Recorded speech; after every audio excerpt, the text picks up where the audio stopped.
দাবি আদায় করি তখন আমাদের দুই ভাইয়ের ছেলেরা আমাদের হুমকি দেয়।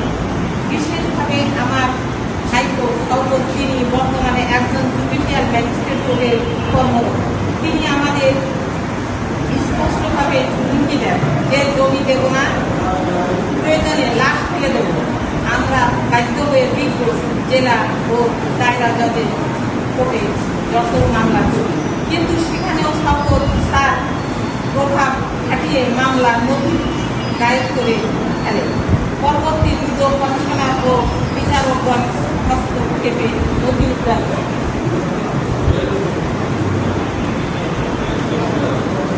বর্তমান হামিদপুরে 147 শতক জমির উপর একটি জলাশয় পুকুর রয়েছে। আমরা জানতে পেরেছি এই পুকুরটি আমাদের অজান্তে জাল অরেশ বানিয়ে বিক্রয় ষড়যন্ত্র চলছে। এই জমি বিক্রয় চক্রান্ত চলছে গোপনে, যাতে আমরা সম্পূর্ণরূপে বঞ্চিত করি।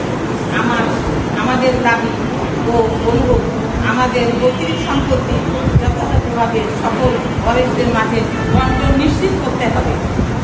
জলাশয় পুকুরটি যেন কোনোভাবেই বিক্রি করা না যায়, তার জন্য প্রশাসনিকভাবে নিষেধাজ্ঞা জারি করতে হবে।